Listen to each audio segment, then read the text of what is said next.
Law enforcement agencies serve as the guardians of justice, entrusted with protecting the innocent and maintaining order in society.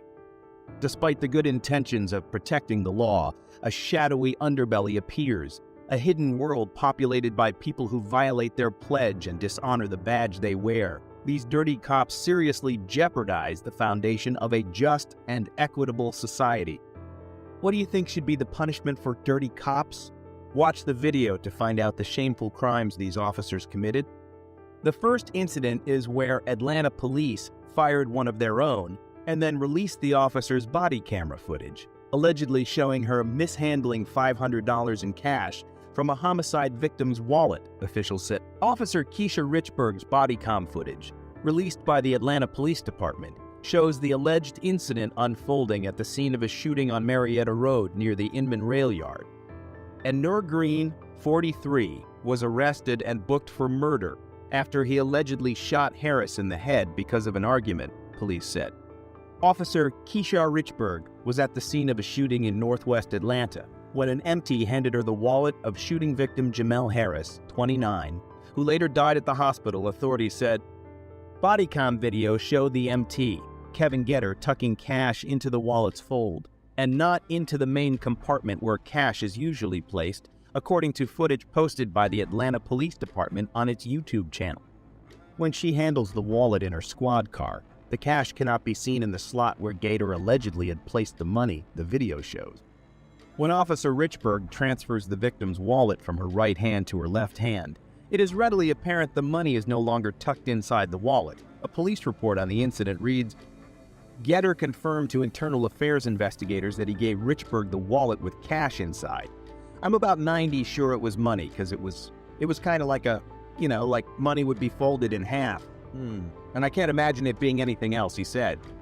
Later in the video, Richburg is shown surrendering the wallet to another police officer at Grady Memorial Hospital. Tevin Gator told investigators the money was handed over by a bystander who told him the cash belonged to the victim. I shouldn't have been messing with it because it was a crime scene, but it was just habit from not leaving patients' monies and stuff. So I just picked it up and then realized what I did. So I handed it off to the officer, Getter told internal affairs investigators. Witness Leilani Collier said that she turned in the money to police after finding his wallet and informed Harris' wife of the cash. However, police allegedly told Harris' wife, who was pregnant with the couple's second child, that there was no money in the wallet.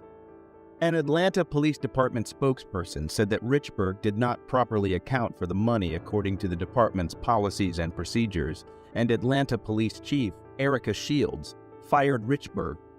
Officer integrity goes to the heart of what we do here every single day, Shields said in a statement. It's imperative the public have trust in our word and our actions. It's extremely disappointing to see the victim of a fatal shooting be victimized twice by the actions of one of our officers.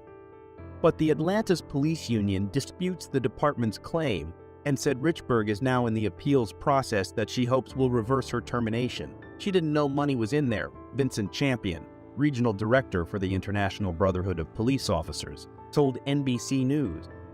The union rep insisted the video footage released by the department is inconclusive at best. They haven't proven that she had the money or took the money, Champion said. We don't feel the officer did that. Do you think Richburg is innocent or guilty? Let us know in the comments.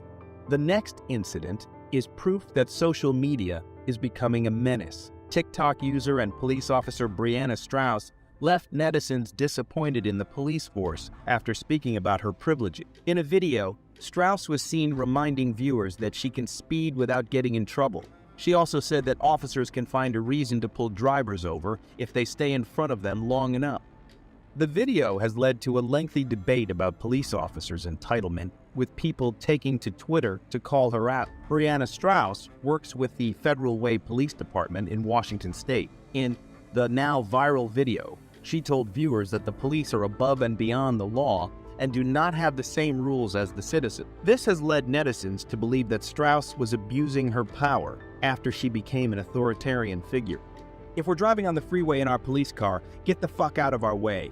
Get the fuck out of the way. If you merge and we follow behind you, and we merge too, you're probably in trouble.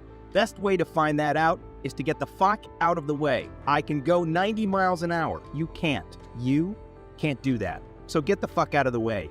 If us officers stay behind you long enough, we can find a reason to pull you over, so you might as well get the fart kick out of the way. The video, which has garnered massive traction on social media, has since been deleted from Brianna Strauss's profile. However, netizens were quick to screen record the video. The video found its way to Twitter as well, where it amassed over 3.5 million views and more than 52.7 thousand likes. Netizens were not pleased to hear the officer's comments, and many were disgusted by her tone and autarkic demeanor. Several internet reasons stated that her behavior of looking untouchable was a reason why they did not believe in the police system. The officer went on to receive a 10-hour suspension, which would mark it as one shift without pay. Additionally, when people learnt of Strauss's suspension of only 10 hours, they were left furious. Many called for the officer to be fired instead of being suspended for such a short duration of time. The Federal Way Police Department conducted an investigation into the video and looked into possible violations of standards. They also looked into the officer's previous disciplinary issues. Commander Kurt Schwann from Federal Way that the police officer did not have previous disciplinary issues. They went on to determine that Strauss broke the department's code of conduct when it came to their social media and personal conduct. Do you think that punishment was enough for the arrogant police officer? The next incident is of a Florida deputy who was caught for drunken driving. According to online booking records maintained by the Pinellas County Sheriff's Office, Shelby Elise Coniglio, 26, was charged with one count of operating a vehicle while intoxicated with a blood alcohol content of 0.15 or more. Florida law presumes someone is too impaired to drive at 0.8. Coniglio served as a constable in the Patrol Operations Department for the Pinellas County Sheriff's Office from September 10, 2018. According to a press release from the Sheriff's Office, St. Petersburg Police stopped Coniglio about 1:37 a.m. at 108th Avenue North and 4th Street North in St. Petersburg. Police said Coniglio showed signs of impairment through slurred speech, bloodshot eyes, and she also struggled to remain steady on her feet, officers noted. Police also said she had an odor of alcohol on her breath. Officers said that Coniglio agreed to perform field sobriety tests, but performed poorly on them, and that she submitted to a breath sample, which indicated she had a blood alcohol concentration above the legal limit. Officers said Coniglio submitted a breath sample that indicated she had a breath alcohol content level of 206/219, according to the Sheriff's Office. Her blood alcohol level was also higher than the state limit of 0.8. Coniglio was arrested and booked into the Pinellas County Jail and was released on her own recognizance. However, per the Sheriff's Office policy, Coniglio's employment was immediately terminated following the arrest. What do you think is the best way to protect citizens from dirty cops like this? Let us know in the comments, and don't forget to like and subscribe. Do you have any weapons in the car or anything like that? Like a gun or anything? I don't have no weapon. I don't even have a gun. Okay. I'm 19 years old. I ain't something. If this is going to cause problems, I'm the truck's over there. This is a 19-year-old man caught impersonating a deputy and conducting illegal traffic stops. On January 1st, 2023, the Choctaw Police Department got a complaint of a strange man driving an unmarked car and claiming to be a sheriff. According to the report, the individual stopped at least 2 vehicles in the Choctaw area while dressed in full police uniform, including a duty belt and a ballistic vest. Deputies from the Oklahoma County Sheriff's Office were called to investigate the situation and identify the culprit after a series of complaints. Soon later, 2 police approached the car as part of their investigation. Cause problems, and the truck's over there. I'm just going to take out the vest, and I'm from Tennessee. So, okay. Why are you wearing the vest? Like I said, I drove from all the way from Tennessee, but I'm not gonna have people call me when I don't even live in the damn state. Okay. It's gonna piss me off. You're a deputy sheriff? Well, I mean, I work at the sheriff's office. Okay. So, I mean, what? Were you a corrections officer for Yeah. the sheriff's office? Okay. Why do you wear a vest outside of the facility? You know, Is this an agency vehicle, or is this your personal vehicle? This is my Kia. Body camera evidence indicated that the cops who first saw Jones were rightly perplexed and distrustful, as off-duty law enforcement officials wearing uniforms in public is unusual. The guidelines for employee personnel appearance, as stated on the official government website of Oklahoma City, do not specifically prohibit cops from wearing uniforms when not on duty. However, it can be suggested based on the standards for appropriate badge display, which indicate that badges should not be prominently shown while the employee is off-duty. It seems obvious that wearing a uniform as an off-duty police officer would be discouraged as well. Jones was questioned for verification of his claim to be a sheriff, and he falsely stated that his department did not give any documents to validate his position. I understand that. I don't understand what's going on. And you got alcohol in the vehicle. Well, it's not mine. Well, that's beside the point. It's my girlfriend's. And I don't drink, so... Well, it doesn't matter. You realize transporting open container, if any of that's opened or partially missing, that it doesn't matter whose it is. If you're in the vehicle with it, you can be arrested for transporting open container. Well, I mean, like I said, it's not... I literally... It's not mine, man. She bought it. She lives up there in Luther. Have you ever heard the phrase of when guys get hemmed up for drugs in their pockets and they say these pants aren't mine? You realize how stupid that is. Okay. So let's stop saying it, all right? I understand. I'm not Okay. trying to cause any harm. I want to go on my way. The cop was watching what was going on when he saw an open bottle of alcohol in Mr. Jones's car. When this was brought to Mr. Jones's attention, he said it wasn't his, but the officer said it didn't matter who owned the alcohol because Mr. Jones would be charged with an open container violation if it was found in his car. After this conversation, the officer was worried about the sheriff's patch on Mr. Jones's bulletproof vest. He stressed that Mr. Jones was neither a sheriff nor had the power to make arrests. Also, the officer said that their drinking habits didn't matter, and he emphasized that carrying an open bottle, no matter who owned it, could get them arrested if it was found in their car. So did you get out of your car or something here in the parking lot? Okay, I got out of the car. Yeah. There was a truck that he looked at me, and that's all I did. I never said anything like law enforcement was or nothing. He looked at me and he was laughing, so I just like go to his car, and I was like, "Did you eat me or something like that?" That's it, and I just like walked away. Okay. The second cop on the scene asked Mr. Jones about the person who was said to be in a truck that Mr. Jones had stopped a few minutes earlier. This person would later be very important to the way things turned out. Mr. Jones said that the person had been looking at him, so he went up to the person and asked what was going on. It's important to note that Mr. Jones's version of what happened was very different from what the department heard, which was that Mr. Jones had pulled people over with bright lights. See if he'll give us a contact number for a supervisor at work or something. I'm gonna shut this other door. I wouldn't worry about the jail thing right now. I really don't want to go to jail. But the beer part, like I said, that it's not in my possession, right? It is in I your mean, possession. It's in your car. By you owning the vehicle, it being in your vehicle, and it sitting beside you, that is considered possession.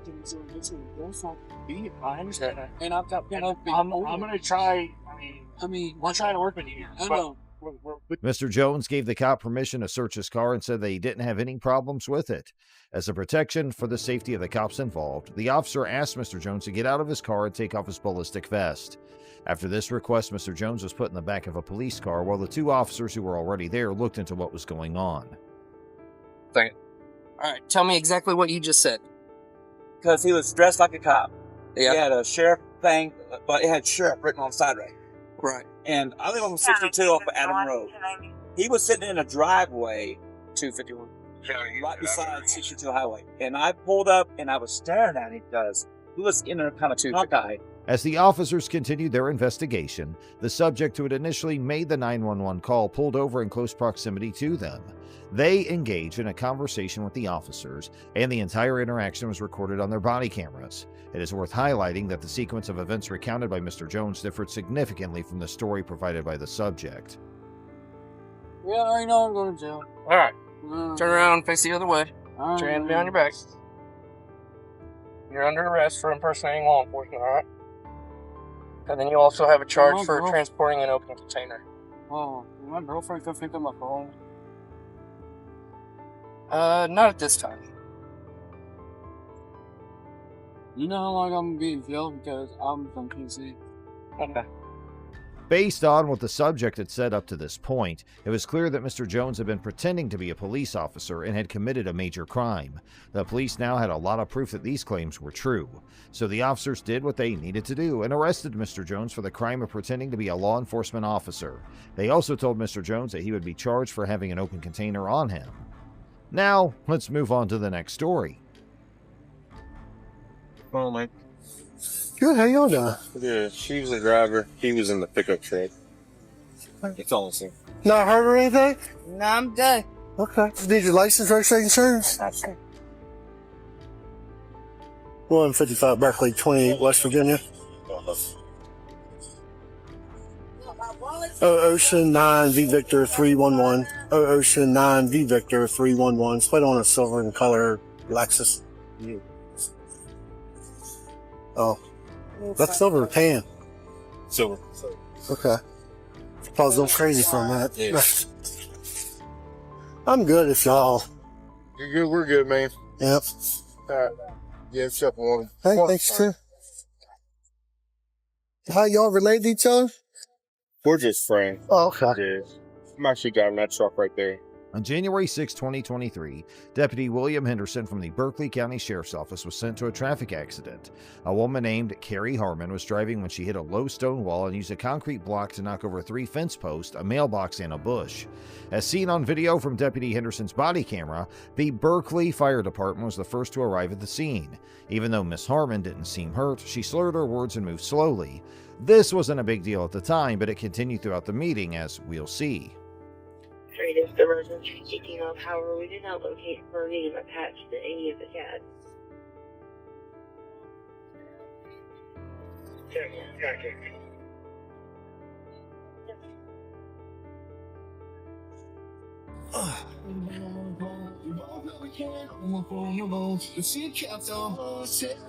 It's 114, 137. You make contact with her.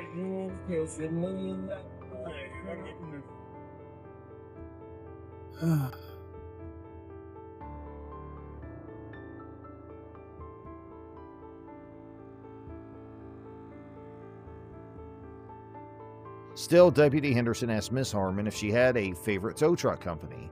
She said that her father, Nathan Harmon, would take care of the problem. Nathan Harmon is a Berkeley County sheriff, which suggests that Miss Harmon may be depending on her father's power and influence to stay out of trouble. We'll talk about this a little more later. Then Deputy Henderson went to his police car to check Miss Harmon's pass through dispatch. After being inside for a few minutes, he came out and gave her a sheet asking for a written statement about the traffic accident. One thing that stands out about this situation is how unconcerned Deputy Henderson seems to be about the traffic accident.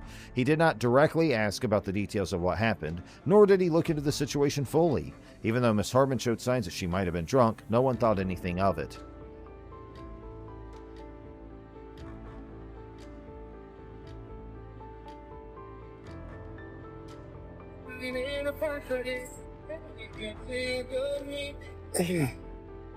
Is your neighbor's home, you think? Or? I think she's home, something there. Okay. I went over there after I got phone 911, Okay. knocking on the door, ringing her doorbell, but I haven't gotten an answer. She's a nurse, I think, in Winchester, Okay. so I don't know if she's... Yeah, I just gotta leave her some Not here. information, that's all. So I see the vehicle, but, Yeah, so. that's the one she regularly drives. Okay. Thank you. Yeah. At this point, Deputy Henderson went to the Berkeley County Sheriff's Office and got a digital camera. Officers often use these cameras to take pictures of accident scenes to go along with the written accounts from patients or witnesses. Deputy Henderson did a good job with many of his duties, but he forgot to find out if Miss Harmon was at fault for the accident or if she was drunk, which were both important parts of the investigation. Continuing with the incident, Deputy Henderson walked up to Miss Harmon's car as she was finishing her written statement. The two talked briefly about what happened. During this talk, Miss Harmon made a claim that a deer might have been involved. She said she either veered into the wall while trying to miss the deer or hit the deer on the right side of her car. This should have hit me. I'm telling you. For it to look like that, it's gotta hit me. I saw them up on the right-hand side, and I'm like, oh no. It's either swerve or you hit it. Oh, man. You gotta watch yourself because you got open shoes on.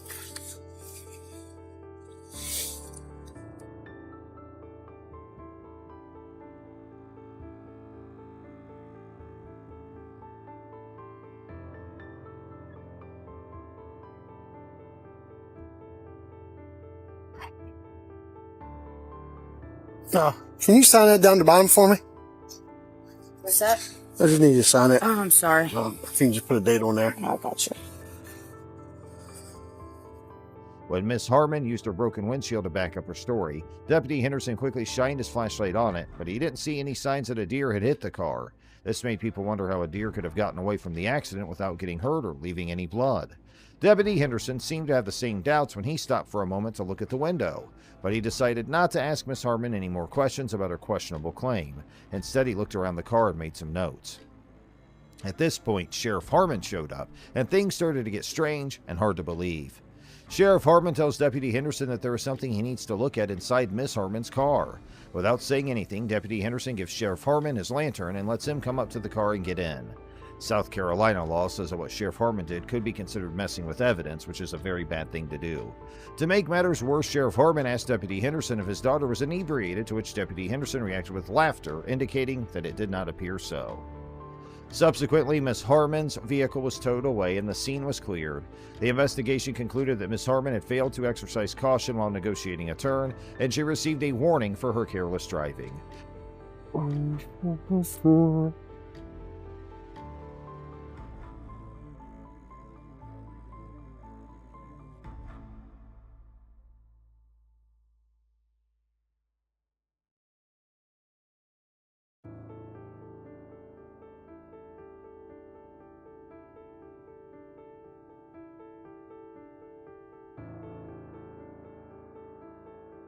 However, the situation took a concerning turn when portions of a Snapchat video shared on Facebook showed Miss Harmon expressing gratitude for her father's presence at the scene, implying that Sheriff Harmon may have intervened in the investigation to protect his daughter from the consequences of driving under the influence. In response to these suspicions, Sheriff Harmon issued a statement a few days later, claiming that he responded to the scene purely to ensure his daughter's well-being and denying any interference or direction given to the investigating officer. The official report released by Deputy Henderson did not indicate any suspicions of drug or alcohol use, and Ms. Harmon's driver condition was deemed normal without any effort to confirm her fitness to drive. Notably, the report did not support Ms. Harmon's claims of a deer strike, contradicting her written statement that she was following a car when she was hit by a deer on her right passenger side. And now comes our third story. In this story, a group of children in Lorain, Ohio were subjected to police harassment on the excuse of jaywalking. However, further investigations proved that the event was staged by the police officers involved. On February 15, 2023, a 16-year-old kid and his cousin, and a friend, crossed West 27th Street and made their way to the boys' residence. An unmarked police car containing a Lorain police officer and an agent from the Bureau of Alcohol, Tobacco, Firearms, and Explosives drew up to the scene, according to surveillance video from the family security camera. The cops attempted to converse with the lads, but they already were inside the residence and the officers were unable to make contact. Mary Hildreth, the 16-year-old's mother, watched the incident from the front door and approached the cops to inquire about the issue. Notably, the kid showed no symptoms of escaping the cops, instead quietly entering the house when the car arrived. This particular element becomes important as the situation progresses.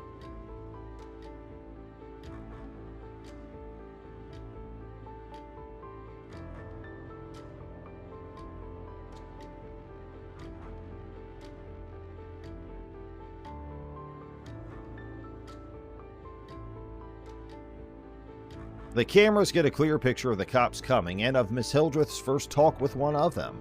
The video makes it clear that Miss Hildreth asked the cops what was worrying them, and they told her to bring the boys outside so they could talk.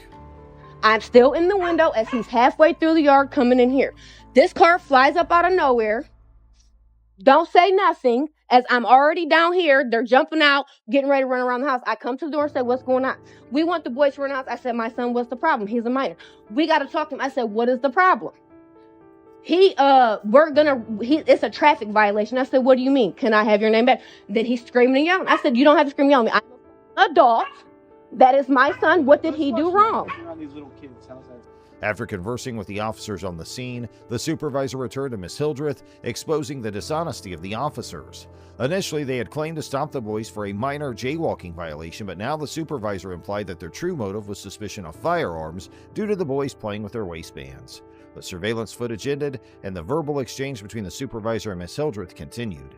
It became evident that the officers realized their mistake and hastily fled the scene in their patrol vehicles without issuing any jaywalking tickets. This incident revealed that the the officer simply wanted to harass the boys using the guise of neighborhood safety. Sadly, Miss Hildreth was unjustly charged with obstructing official business, a charge she vowed to fight in court. I need your ID, please, so I can write you a summons. You'll be willing to write me a summons? Yes. Outstanding.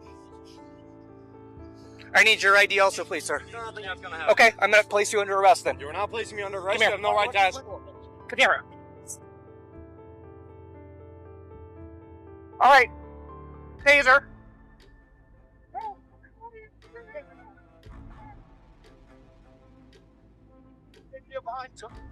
Got it. No justice, no! I got my taser. Go.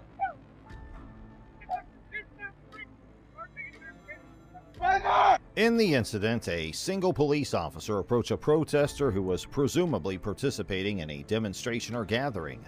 The officer initiated contact with the protester and specifically asked them to provide their identification.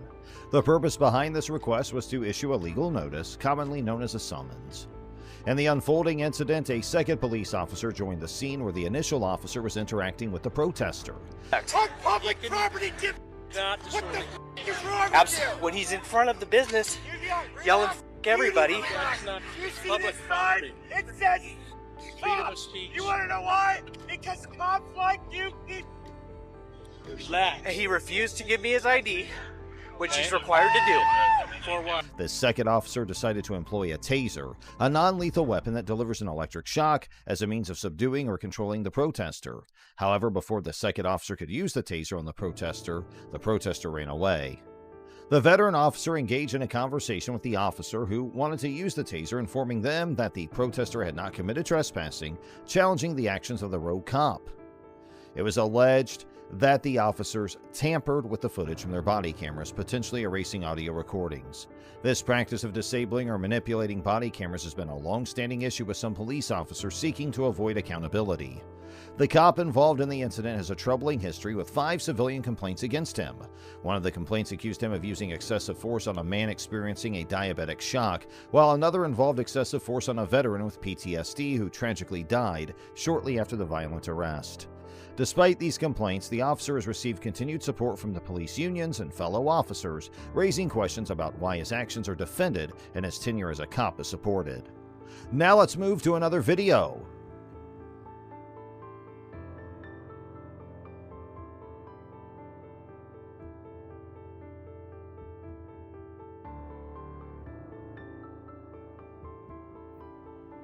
In the incident captured on video, Aramis Ayala, the first black state attorney elected in Florida, was pulled over by Orlando police officers. What?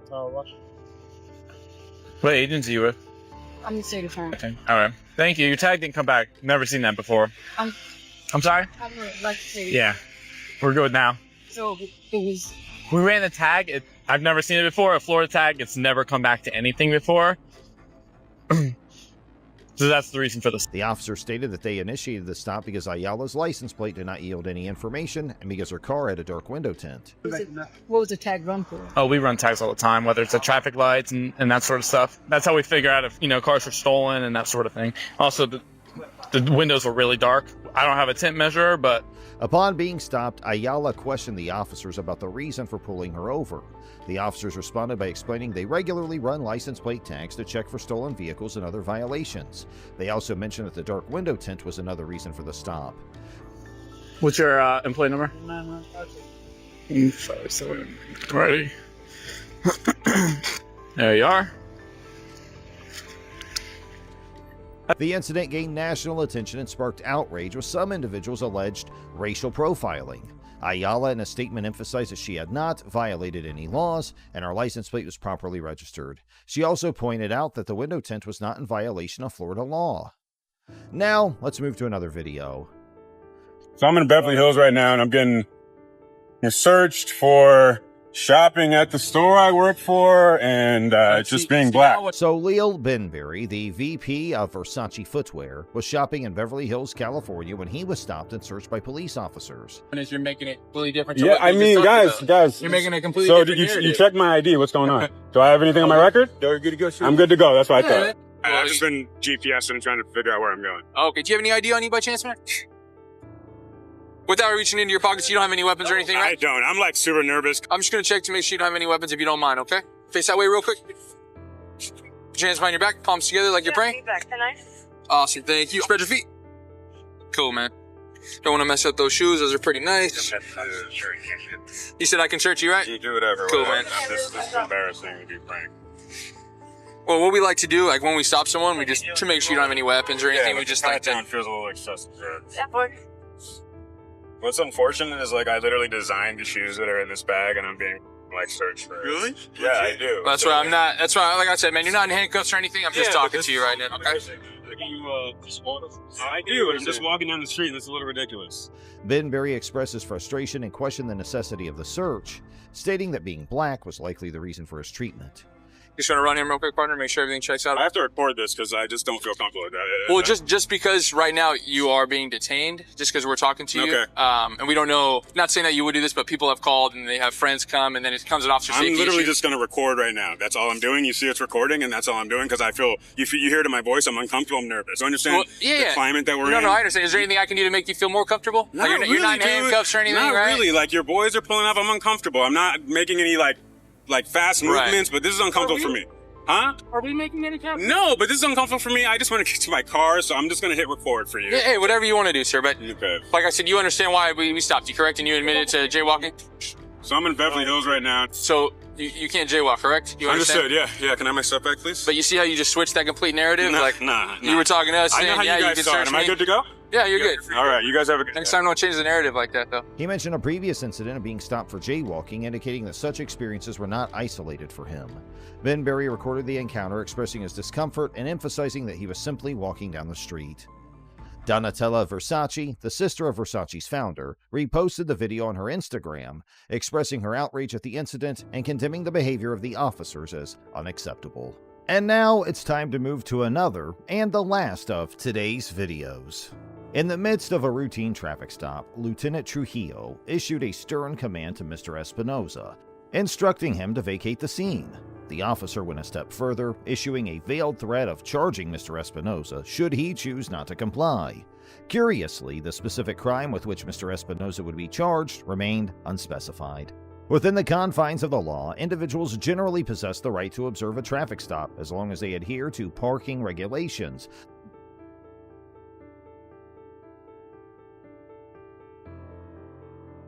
Do you need to be behind this traffic stop? Yeah, I do. Why? My son right there, he was following me to pull. Okay, he's on a traffic stop, though. You don't need to be behind it. Oh, you gotta be mean. Oh, I'm not being mean. We just don't like when people pull in behind us. I don't like them. They killed my son over there. What for following? That's what we get paid to do, to pull people over. You don't get paid to be. You're But you don't either, okay? I don't gotta put up with you. Okay, I asked you a simple question, okay? Hold on, man.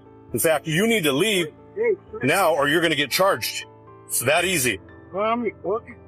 I'm recording too. I asked you a simple question. If you have attitude, that's your problem, You keep okay? pounding on my door. Yeah, you saw me and you rolled your window up when I came. Hold on a second. Avoid disrupting the flow of traffic and refrain from obstructing law enforcement officers. It was during the initial interaction with Lieutenant Trujillo that Mr. Espinosa was noticed to repeatedly press the screen of a cell phone. According to a police statement, Mr. Espinosa had claimed to be recording the incident, although the actual moment of initiation, whether it occurred upon the officer's approach or earlier, remained unclear based on the camera footage. Okay? No. You rolled your window up when I walked up, okay? So I knocked on your window, okay? You are not a cop. You don't need to be behind me, okay? So you need to leave right now. I don't need to do anything. You I'm got on a 5 public seconds street. to leave, okay? There's no reason for you to be behind this traffic stop. No reason, I'm okay? on a public street. No reason, okay? It's not a public No street. reason. Do I not pay Okay, taxes do you for always this stop road? behind cops when they pull people over? I ain't stopped right behind you. Okay, you don't need to be here. I ain't You don't stopped need right to be behind here, you, okay? sir. You need to go. No, I Okay? don't. I'm waiting on my son. All right, He's fine. gonna ride back home. In this scenario, a court could potentially assess Mr. Espinosa's actions to ascertain whether they amounted to obstruction and if his refusal to leave the traffic stop constituted a violation of the law. It is plausible for the court to find that Mr. Espinosa's mere refusal to leave might not be adequate to support an obstruction conviction, as it appears he did not physically impede, impair, or hinder the ongoing traffic stop. His actions instead could be interpreted as an exercise of his First Amendment rights, with the intention of filming law enforcement activities. Stop right behind you. Okay? You don't need to be here. I ain't You don't need right to be behind here, him, okay? sir. You need to go. No, I Okay? don't. I'm waiting on my son. All right, He's my fine. ride back to Wilson. Leave. Leave. That's the Now car. you can stay. Stay. Stay. Stay. Hey, stop. Stop. Get out the car. Get out the car. Get out the car. Get out the car. What are you gonna do? You gonna SD4, give me that radio. Get out the car. Get out the car. Get out the car. Stop it now. Now. Get out the car. Get out the car. Get out the car. Get out the car. Stop it now. Get out now. Get out. Get out of the car. Hey, Now. yes. What the hell do you think you're doing? I ain't doing anything. Okay. Huh? Yeah, you're on a traffic stop and you're trying to drive away? Get out the car. Call state Get out patrol. the car. Has nothing to do with anything. Okay, they don't have jurisdiction over it. I don't know what's On the other hand, it is also plausible that the court could determine Mr. Espinosa to have violated the obstruction statute by willfully disregarding Lieutenant Trujillo's explicit order to leave the traffic stop. Such a determination might hinge on the interpretation of the law and the specific circumstances surrounding the incident. Get out of the car now. No. I got my truck. I don't give it. Clear the park. I just did, pal. Sit down as often. Don't pull away from me. I'm not. You're going to get lit up. I'm not. Okay, you're going to get You're lit up. breaking my arm, man. Hold on, I'm gonna get out. Get out the car. I'm complying. Get out the with you. car. Can you hold on? Can you guys Get out. Hold on. Now. I'm getting out. I'm not. You're under arrest. I'm not. Get out. Turn around and face the front. You're under arrest. Okay, guys. Hands behind your back. Down. Put your hands behind your back. The deputies on the scene issued a command to Mr. Espinosa directing him to leave the area. However, as he began to pull away in his truck, the deputies responded by aiming their tasers at him and raising their voices, loudly ordering him to exit the vehicle. In response to the deputies' actions, Mr. Espinosa promptly stopped his truck and pulled over to the side of the road, complying with their subsequent instructions. Hands behind your back. What's your hands? I'm going peacefully, fella. I just. Get back. Hey, he's recording this case first. That's fine. He can record all he wants. This is okay, guys. You do what you're told, all right? You think it's okay just to roll up on traffic stop? No, and not do what you're told? Now you go to jail. That's all right. I'm a Turn around and face the truck. I'm already cuffed now. The guy's not listening. If he listens, he won't get manhandled. Now let's Don't go. move. Let's go. That's great. I'm keeping on looking on traffic something. You need to settle down. Get in the car. Get in the car. Get in when you. During the course of the incident, Mr. Espinosa made a startling revelation that he had been subjected to a taser while the deputies were in the process of placing him in the back seat of the patrol vehicle. This specific instance was not evident in the body camera footage captured during the encounter. Get in the car. Get in. Now. You have your wallet on you? Don't do that, man. I'm gonna get you. I'm gonna pass search you. Now get out. I got my wallet. Get out now. Get out now. This is how it's gonna work. Okay? You're gonna do what you're told to do, and that's it. Stand up. Stand up. Come on, guys. This is expensive. Come on, man. Well, quit acting like an idiot. I ain't acting like nothing. I got a taser piece in my lip.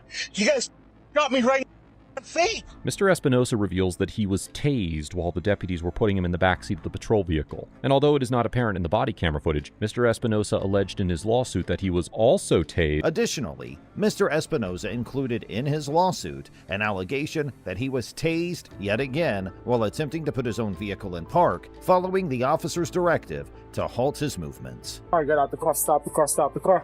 He guns it while I'm holding on to the car. So I had my gun point. Then he puts the car in reverse, backs up almost hits Henry's car while I'm still holding on to the car.